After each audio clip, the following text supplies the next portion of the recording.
102 FM, kanal informasi dan inspirasi.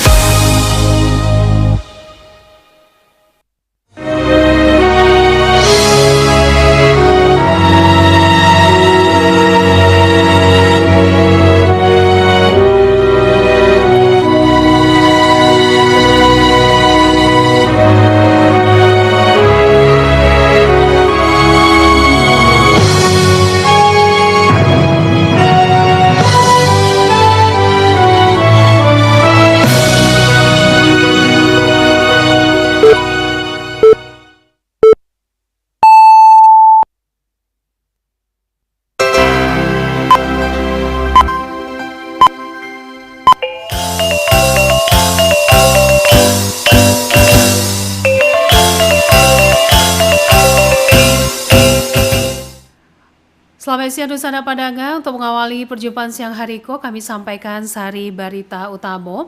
Keluarga penerima manfaat Kota Padang Panjang menerima bantuan langsung tunai sementara kesejahteraan rakyat atau BLTS Kesra.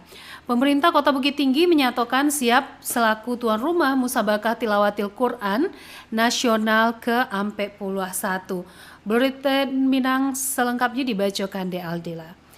Dan sanak pandanga, keluarga penerima manfaat KPM Kota Padang Panjang nan terdata dalam data Tapadu Sosial Ekonomi Nasional menerima bantuan langsung tunai sementara kesejahteraan rakyat atau BLTS Kesra. Berikut laporan Nofri.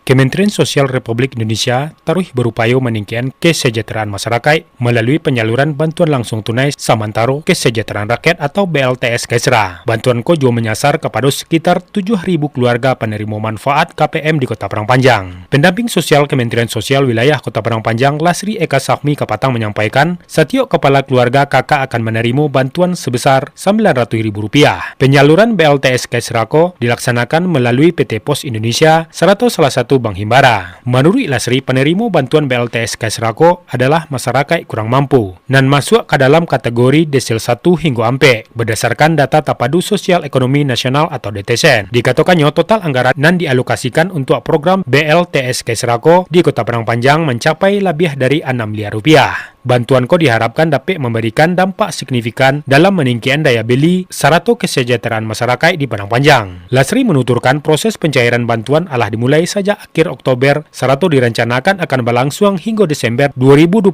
mendatang. Pemerintah melalui Kementerian Sosial berkomitmen untuk memastikan seluruh bantuan Kementerian Sosial seperti BLTS Kesra, PKH, serta sembako dapat tersalur secapeknya. Lasri menambahkan, jo adanya BLTS Kesrako, Kemensos berharap dapat memberikan kontribusi nyata dalam meningkatkan taraf hidup serta kesejahteraan masyarakat dan memperkuat stabilitas ekonomi masyarakat. Alhamdulillah untuk akhir tahun ini banyak bantuan sosial cair.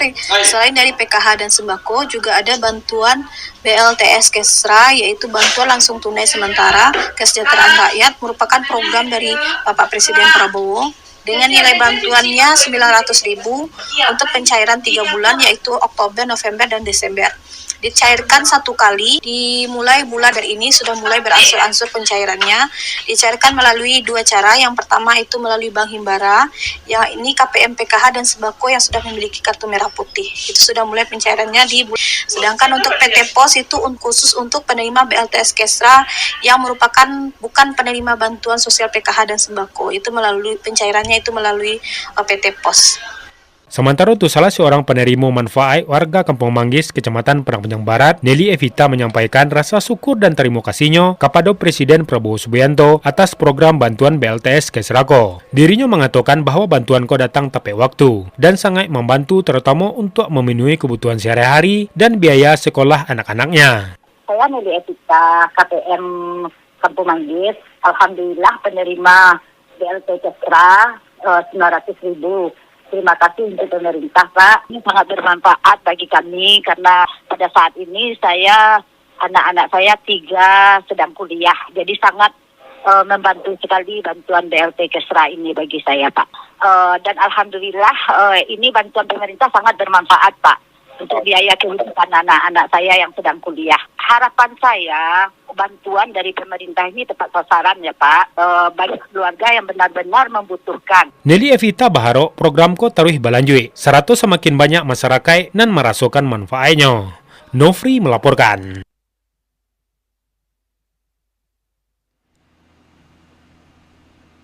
Pemerintah Kabupaten Pasaman Barat melalui Dinas Kependudukan Catatan Sipil mengajak masyarakat untuk melakukan perekaman kartu tanda penduduk elektronik di kantor camat dalam upaya memudahkan administrasi kependudukan.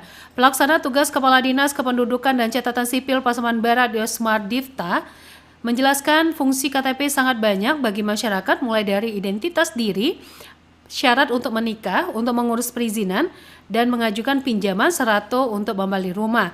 Menurutnya, untuk mempercepat perekaman KTP elektronik, pihaknya di setiap pertemuan, perangkat pemerintah kecamatan serta nagari atau desa selalu mensosialisasikan agar menyampaikan ke masyarakat untuk mengurus KTP. Yosmar Divya memastikan dan meminta kesadaran warga untuk melakukan perekaman KTP elektronik karena sangat bermanfaat untuk pengurusan administrasi pemerintah. Dusana Padanga, Wali Kota Ramlan Nurmatias menyatakan pemerintah Kota Bukit Tinggi siap selaku tuan rumah MTQ Nasional ke-41 tingkat Provinsi Sumatera Barat. Berikut laporan Yudi Prama Agustino. Pemerintah Kota Bukit Tinggi selaku tuan rumah Musabaqah Tilawatil Quran MTQ Nasional ke-41 tingkat Provinsi Sumatera Barat resmi meluncurkan logo dan maskot ajang tasabui di Balerung Rumah Dinas Wali Kota Bukit Tinggi Senin 10 November 2025. Wali Kota Bukit Tinggi Ramlan Nurmatias mengatakan peluncuran logo, maskot dan tema menandai dimulainya rangkaian kegiatan MTQ Nasional tingkat Sumbar nan digelar pada 3 balih hingga 18 Desember 2025 di 6 balih lokasi. Lokasi itu antara lain lapangan kantin sebagai venue utama, sabalih masjid di setiap kecamatan, auditorium RRI Bukit Tinggi, auditorium Pustaka Bung Hatta, Gor Bermawi dan Manduo Bukit Tinggi. Ramlan Nurmatias mengungkapkan rasa syukur atas peluncuran logo dan maskot MTQ serta menyampaikan terima kasih kepada pemerintah Provinsi Sumatera Barat atas kepercayaan yang diberikan kepada Bukit Tinggi sebagai tuan rumah. Persiapan pelaksanaan MTQ telah dilakukan melalui berbagai tahapan, termasuk sayembara logo dan maskot yang diikuti 47 peserta. Ramlan Nurmatias menjelaskan, MTQ ke-41 diperkirakan akan dihadiri sekitar 20.000 pengunjung dan tentu akan memberi dampak ekonomi positif bagi masyarakat. Atas nama pemerintah Kota Bukit Tinggi, Ramlan Nurmatias menyatakan siap menjadi tuan rumah pelaksanaan MTQ ke-41.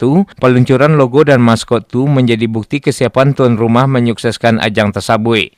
Launching logo dan maskotnya. Artinya apa? Berarti MTQ udah pasti. Soalnya panitia sudah siap semuanya. Dan kita pun tadi awalnya kan November, diundur Desember. Pertimbangan adalah karena kesiapan kebiasaan masing-masing kabupaten kota. Dan tentu saya berharap seluruh lapisan masyarakat mendukung acara ini. Kita ada 16 venue. Venue utama kita lapangan kantin ya. Nah, tentu dengan masuknya jumlah 2.500 orang Bukit Tinggi, dampak ekonominya akan lebih besar. UMKM kita jalan, hotel kita penuh 1 minggu. Ini tentu harapan kita ke depan semua akan bisa bergerak. Soalnya panitia kita siap semuanya. Kalau persiapan kita, tim kita, tenaga kita pelaksanaan aja lagi. Tanggal 17 sudah mulai lapangan kantin kita pasang.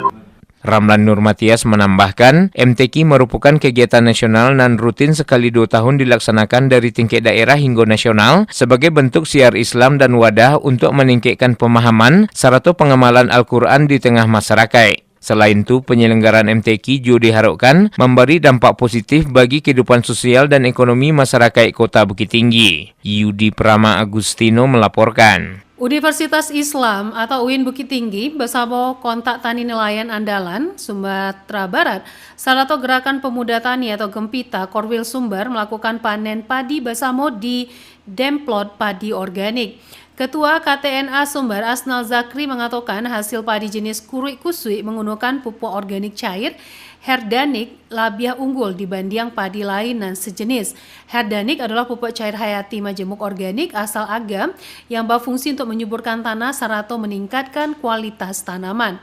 Pupuk mengandung unsur hara, makro dan mikro serta bakteri pengurai yang dapat memperbaiki struktur tanah, meningkatkan kesehatan tanaman serta memberikan hasil panen dan labiah elok. Dusana Padanga, berita selanjutnya dari Tanah Datar. Bupati Tanah Datar Eka Putra melakukan koordinasi juga Kementerian PUPR di Jakarta untuk membahas percepatan pembangunan infrastruktur di daerahnya. Berikut laporan Irsyad. Bupati Tanah Datar Eka Putra bersama Asisten Ekonomi Jo Pembangunan Ten Ferry, serta Direktur Perumda Air Minum Tirta Alami Muhammad Nazwir melakukan silaturahmi Jo koordinasi bersama Kementerian PUPR di Jakarta Selatan. Kehadiran rombongan disambut langsung oleh Menteri PUPR Dudi Hanggodo di ruang Karajonyo. Dalam pertemuan itu, Bupati Eka Putra memaparkan sejumlah rencana pembangunan di Tanah Datar, terutama terkait kondisi jalan provinsi nan lah rusak. Selain itu, dirinya mengusulkan keberlanjutan pembangunan sistem penyediaan air minum atau SPAM di Nagari Tigo Koto, Jo SPAM Batang Sinamar nan kini masih terbengkalai. Bupati turut menyampaikan pembaruan desain pembangunan Pasar Serikat C Batu Sangkar, rencana pembangunan pusat olahraga di Bukit Ombak, serta peningkatan infrastruktur di jalan kabupaten. Usulan itu mendapatkan tanggapan positif dari Menteri PUPR dan berjanji akan memprioritaskan perbaikan jalan provinsi pada tahun 2026. Jalan itu yang kita kunjungi ya mudah-mudahan IGD 2026 ini bukan tahun 2000. Jadi anak-anak kampus itu tidak jauh itu dari Batu Sangkar Stadion itu sekitar 40 kiloan. Ini nggak bisa sekaligus kali gitu. Ya, ya, makasih banyak. Ini yang lagi viral di tempat saya. Jalan itu. Emang jalannya jelek banget? Iya, yang kita Pertemuan itu diharapkan menjadi langkah nyata untuk mempercepat pembangunan infrastruktur di Kabupaten Tanah Datar. Bupati Eka Putra juga mengajak masyarakat Tanah Datar untuk taruh bagian doa, dukungan agar seluruh upaya pembangunan dapat berjalan lancar. Irsyad melaporkan. Pemerintah Kabupaten Pasaman Barat memberikan penghargaan kepada 3 puskesmas di Hari Pahlawan atas kreativitasnya serta inovasi dalam menyampaikan informasi edukasi dan promosi kesehatan melalui media komunikasi digital. Kepala Dinas Kesehatan Pasaman Barat, Gina Alicia, mengatakan melalui semangat Hari Pahlawan, pelayanan kesehatan Tarui ditingkatkan ke depannya. Pihaknya mendorong jajaran puskesmas untuk Tarui mengencarkan cek kesehatan gratis bagi masyarakat. Selain itu, melalui peringatan Hari Kesehatan Nasional ke-61 dengan tema Generasi Sehat, Masa Depan Hebat, Gina Alicia berharap seluruh masyarakat Pasaman Barat senantiasa menjaga kesehatan, membangun semangat serta optimisme untuk Tarui sehat, serta melaksanakan perilaku hidup bersih dan sehat. Lawatan muhibah Presiden College Dar Al-Hikmah Wadah Malaysia, Dato' Haji Ahmad Azam bin Abdul Rahman dan Presiden Persatuan Cendekiawan Minang Malaysia, Dato' Ismail bin Ahmad Kupas, pemikiran Buya Hamka di kampus Winseh M. Jamil Jambe, Bukit Tinggi. Berikut laporan Joni Marbeta. Saya melihat kemesraan antara dua suku ini, antara Malaysia dan Indonesia itu tidak pernah berkurang, Pak, sebenarnya. Ya seperti kata Bapak tadi, ya bersaudara, kadang-kadang tersinggung, ngambek gitu ya, merajuk, tapi besoknya mesra lagi gitu.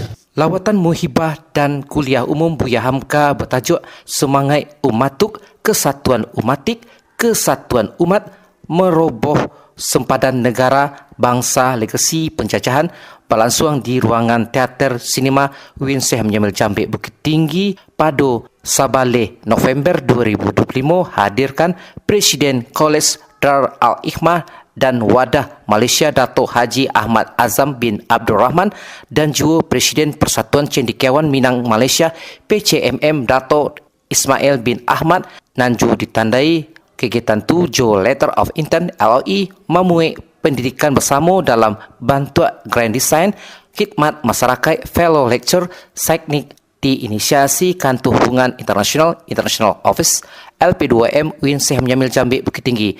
Presiden College Dar Al-Hikmah dan Wadah Malaysia Dato' Haji Ahmad Azam bin Abdul Rahman sampaikan bahawa tokoh Gadang Nusantara Haji Abdul Malin Karim Amrullah atau familiar di Sapa Jo Buya Hamka Ko, seorang ulama, pemikir, sastrawan, mujaddid, dan simbol kesatuan umat terkenal Jo Tafsir Al-Azharnyo dan sumbangan intelektual nan dimiliki Buya Hamka Cukwi Gadang bersama Muhammad Nasir, dianggap tokoh nan paling sentral pemikiran perkokoh persatuan dan cocok menjadi tokoh Islam Madani Kiniko. Menurut Dato' Haji Ahmad Azam bin Abdul Rahman bahawa Gadangnya namo Buya Hamka bukan kerana berasal dari Minangkabau namun lebih kepada ilmu agama intelektualnya. Dikatakan bahwa Indonesia dan Malaysia sebagai daerah serumpun memiliki budaya nan sama, bahkan gesekan ditemui selamoko di keranuan konsep nation state dan makonyo dalam pemikiran Buya Hamka perlu terapkan ukhuwah Islamiah dikembangkan Islam umatik. Saya lihat bahawa Pak Nasir dan juga Buya Hamka punya persamaan dalam soal kesatuan ummah. Begitu rupa akan dapat dirobohkan itu bergantung soal sejauh mana kita menjiwai semangat ummatik itu. Kekuatan kita itu kerana kalimah La ilaha illallah Muhammad Rasulullah. Pak Nasir Buya Hamka dikenali kerana ilmu Islamnya itu. Ya, bukan menangnya itu kemudian, tapi yang ilmunya itu duluan ya begitu. Itu yang penting. Dan pemikirannya sudah global. Buku sejarah Islamnya itu sudah bagi saya sudah merangkumi tentang umat Islam yang jatuh bangunnya oleh kerana hal-hal meninggalkan agama. Jadi Buya Hamka dikenali kerana kekuatan agamanya itu, kefahaman agamanya itu. Kerenggangan antara Indonesia dan Malaysia, faktor apa yang mendasari? Faktor itu konsep nation state. Kita bergaduh hal-hal yang sebenarnya tidak perlu sebab sebelum datangnya penjajahan itu tidak ada sempadan Malaysia Indonesia. Ianya hanya datang selepas berlakunya penjajahan. Ya, itu yang saya fikirkan. Menggambarkan bahawa sempadan bangsa itu sudah jadi artificial. Dia tidak real lagi. Perlu semangat kesatuan itu harus dikuatkan. Semangat kekuatan kita satu umat itu harus kita tingkatkan. Berbanding dengan kita berbeza. Persamaan itu terlalu banyak untuk kita mengangkat perbezaan yang bagi saya terlalu kecil. Ju Rektor UIN Syekh Mujamil Jambik Bukit Tinggi, Profesor Dr. Sylvia Hanani SAG MSI, harapan Buya Hamka, Corner nan ado kiniko berado di Maninjau, perlu didirian di UIN Syekh Mujamil Jambik Bukit Tinggi dengan bekerjasama Jo Malaysia. Makonyo banyak pemikiran Buya Hamka perlu digali balik untuk memajuan umat dan bangsa, bahkan keberaduan Corner mempererat dan merekat hubungan emosional Indonesia-Malaysia nan ado di Minangkabau dalam memperkuat ketokohan dan pemikiran dilayan di Buya Hamka. Nah, Buya Hamka Corner perlu ada di perguruan tinggi, terutama di UIN Bukit Tinggi. Kenapa? Karena banyak karya-karya Hamka, banyak pemikiran Hamka yang perlu kita gali untuk memajukan umat, memajukan bangsa, memajukan agama. Sampai saat ini di UIN Bukit Tinggi belum punya corner tadi.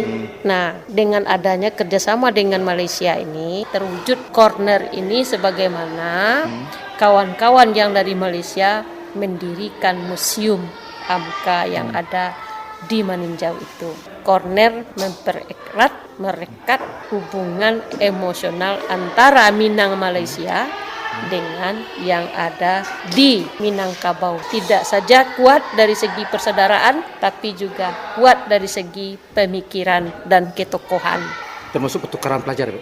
Masuk itu, pertukaran pelajar. Iya kan. Usai lawatan muhibah, selanjutnya rombongan kunjungi pengembangan bisnis di UIN Syekh Mujamil Jambik Bukit Tinggi dengan kekasan minum kopi organik. Jual melihat penjualan aksesoris UIN Syekh Mujamil Jambik Bukit Tinggi dan merupakan bagian dari BLU. Seratu ditutui di akhir acara dengan mengunjungi rumah kelahiran Buya Hamka berada di tapian Danau Maninjau, tapiknya di Kampung Muaro, Pauah Nagari, Sungai Batang, Kabupaten Agam. Seratu nikmati kuliner nan ado di Maninjau. Juni Marbeta mengaban untuk berita Minang pada siang hari ko.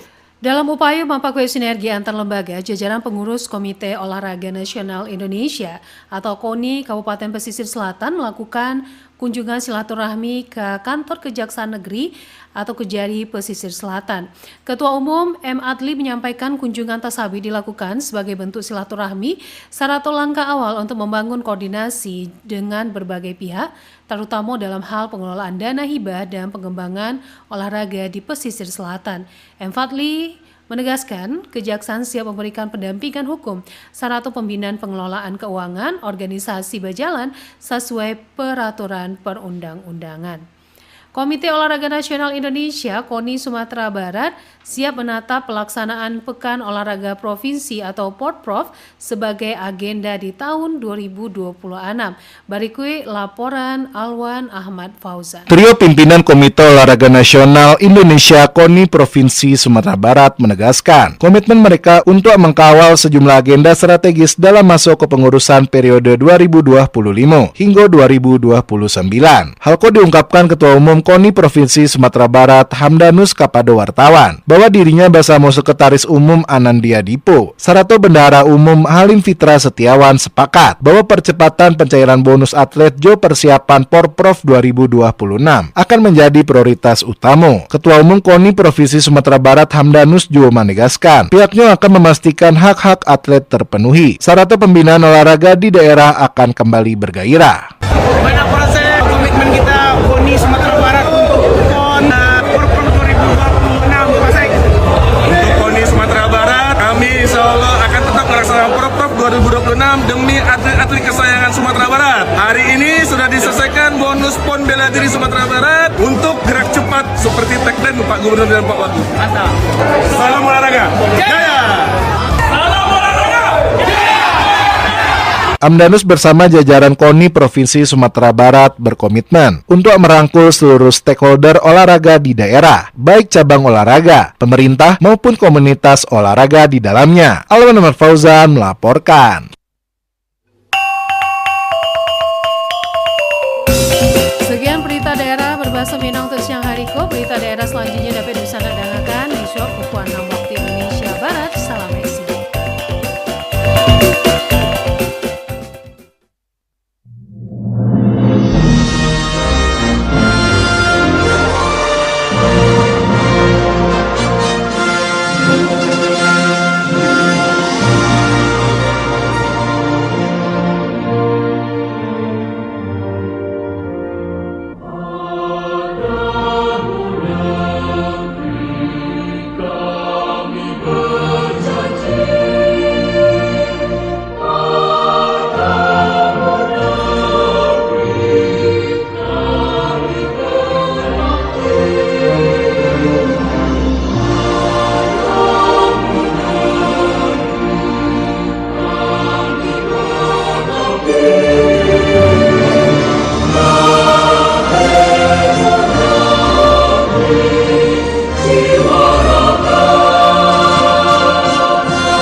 Pro 1 RRI Bukit Tinggi 97,2 FM, kanal informasi dan inspirasi.